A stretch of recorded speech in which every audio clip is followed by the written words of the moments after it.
Good morning, everyone. I hope you all are good at your home. So, in the last class, we have discussed the chapter A Tiny Teacher, and we have already started and studied about this chapter. That we are going to discuss about the life of a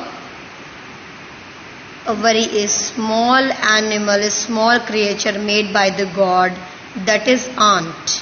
You know that an ant is a very small creature, but it is the wisest of all small creatures. There are many small creatures made by the God. Fly, bee, wasp, many are there.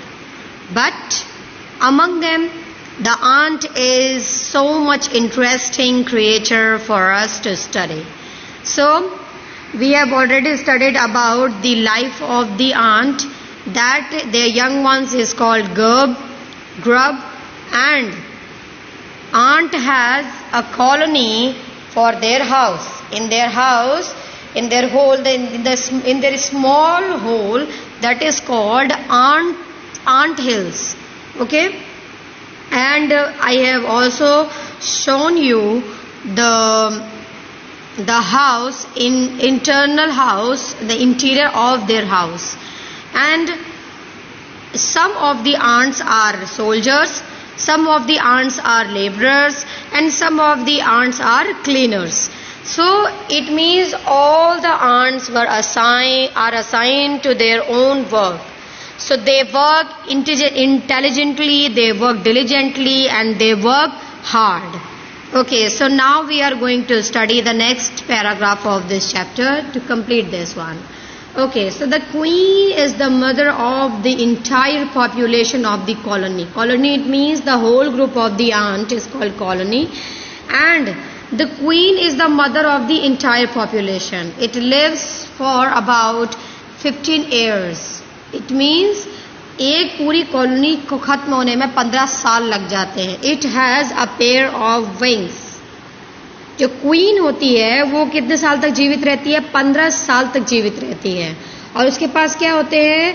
उसके पास wings होते हैं. But bite them off after its wedding flight. लेकिन जिस दिन उसकी शादी होती है उसी दिन उसे काट दिया जाता है.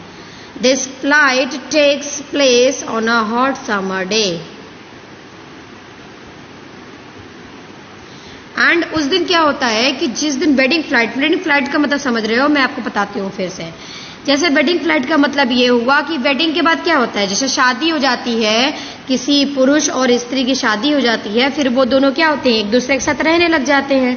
ठीक उसी तरीके से आंट्स में जो क्वीन ऑफ आंट होती है ना, वो क्या करती है, वो उड़ कर जाती है किसी मेल आंट के साथ संपर्क करने के लिए. ठीक है, और उस मेल आंट से एक बार संपर्क करके वो वापस आ जाती है, और उसके बाद जो उसके जो पंख होते हैं वो झड़ जाते हैं. ठीक है, the queen leaves the nest and goes out to meet a male ant और ड्रोन. जो मेल आंट होता है उसे हम ड्रोन कहते हैं. High up in the air. On its return to earth it gets rid of its wing and then does nothing but lay eggs. उसके बाद आंट क्या करती है, जो क्वीन आंट होती है वो क्या करती है, केवल अंडे देती है. केवल वो एग लेइंग करती है, बाकी और कोई काम नहीं करती. मैंने अभी आप लोगों को बताया था कि जो आंट्स होती हैं उनके सबके काम अलग अलग बटे हुए होते हैं, डिस्ट्रीब्यूटेड होते हैं. Then eggs hatch and grubs come out. और कुछ दिनों बाद एग्स जो होते हैं वो बड़े हो जाते हैं और उनमें से बच्चे बाहर आ जाते हैं. Soldiers guard them. जो सोल्जर्स होते हैं वो क्या करते हैं, उनकी देखभाल करते हैं. Workers feed and clean them. Workers क्या करते हैं, उन्हें भोजन खिलाते हैं और उनकी साफ सफाई करते हैं.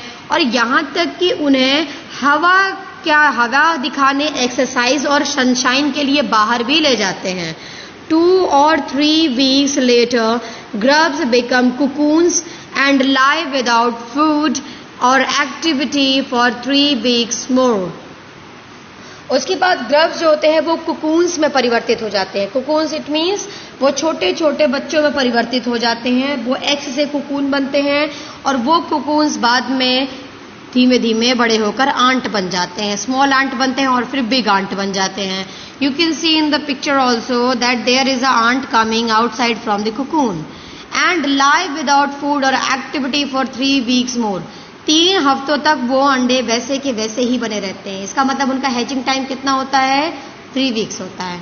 Then the cocoons break and perfect ant appears. उसके बाद वो कुकून बड़े हो जाते हैं और जब आंट अंदर से मूव करने लगता है तो वो अंडे की जो सेल होती है, एग शेल होती है, कुकून शेल होती है, उसको तोड़कर बाहर आ जाता है.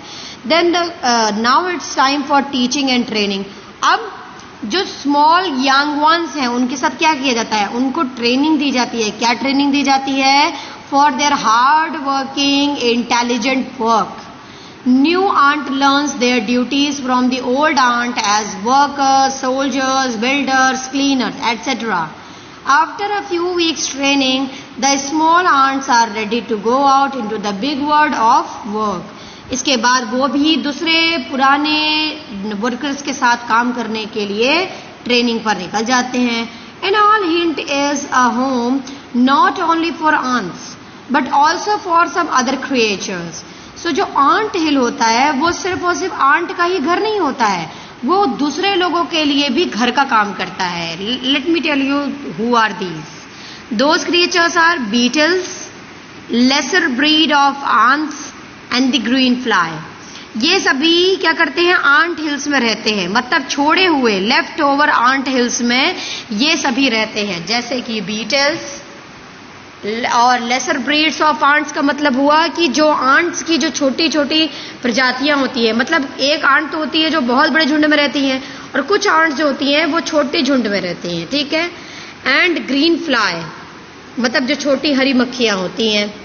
Y do ants want these alien creatures to live in their nest? तो आखिर ये आंट्स उन्हें अपने घर में रहने क्यों देती हैं? फॉर सेवरल रीजन, कुछ कारण है उनके. Let's see. Some give off smell pleasant to the ant senses. उसमें से कुछ ऐसे होते हैं जो आंट की सेंस को बढ़ाते हैं, आंट के सेंस की स्मेल को बढ़ाने का काम करते हैं. अब कहोगे कि मैम ये आंट सेंस का समझ में नहीं आया, क्या होता है? आंट सेंस का मतलब ये हुआ क्योंकि जो आंट्स होती हैं, आपने देखा होगा कि आप मतलब जो स्वीट का टुकड़ा, अगर पीस ऑफ स्वीट कहीं भी रखा हो तो आंट्स अपने आप पहुंच जाती हैं. होता है ना? तो जो आंट्स अपने आप पहुंचती हैं तो कैसे पहुंचती हैं? What does generally help with them? Actually, the smell of that thing sensed by the ants, and that is helped by the other creatures. That's why ants take help of the other creatures, and that's why they let them live with themselves in the ant hills. Number 2, other give sweet juices. Sweet juices means some of the animals, some of the creatures bring them some sweet juices, and some are just pets or playthings like cats and dogs to human beings. It means some of the creatures act like pet for the ants. Can you believe that ants are also having pets? Even they are the smallest creature. Yeah, it is surprising, but it is amazing. The green fly is the ant's cow. And जो green fly होती हैं वो क्या होती हैं? Aunt की काव जैसी होती हैं. काव जैसी मतलब कि जैसे काव को हम लोग क्यों पालते हैं? उसके मिल्क के लिए, और मतलब एक तरीके से हम लोग उसे डोमेस्टिकेट करते हैं अपने फायदों के लिए, है ना. और obviously we also worship her, है ना, तो हम उसे पूजा भी करते हैं. तो उसी तरीके से ग्रीन फ्लाइज जो होती है वो भी आंट्स के लिए काउ की तरह एक्ट करती हैं. The ant train it to give honey dew like milk. वो क्या करती हैं? उन्हें मिल्क प्रोवाइड करती हैं with a touch of their antenna. जो ग्रीन फ्लाई होता है उसकी जो अंटीना होती है, उसकी अंटीना के टच से वो आंट्स को मिल्क प्रोवाइड करती हैं. इस तरह वो अपने इस तरह आंट के जो बच्चे होते हैं वो एक तरीके से मिल्क भी अपने बच्चों को पिलाते हैं. They milk it just as they milk the cow, है ना. वो क्या करते हैं? उसी तरीके से मिल्क का यूज करते हैं जैसे कि हम काउ का मिल्क का यूज करते हैं. Just like that it is the milk of cows milk for us. Have humans learned as much as ants have? क्या ह्यूमंस ने क्या वैसा ही सीख लिया है जैसा आंट्स सीख लेती हैं? Perhaps they have, but they haven't put their learning to good use. They may still learn a few things from tiny teacher.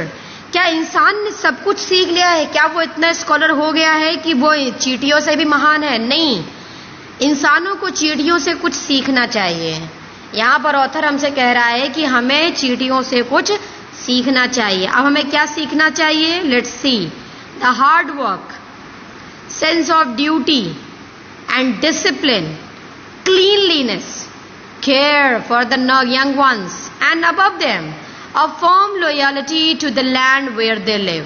हमें उनसे क्या क्या सीखना चाहिए? पहली चीज तो हमें उनसे डिसिप्लिन सीखना चाहिए। सेंस ऑफ ड्यूटी मीन्स कि हमें अपने कार्य को करना है, मतलब इतनी सेंसिटिविटी हमारे अंदर होनी चाहिए। तीसरा, हमें कार्य करना है, हार्ड वर्क करना है, ये सीख हमें मिलनी चाहिए।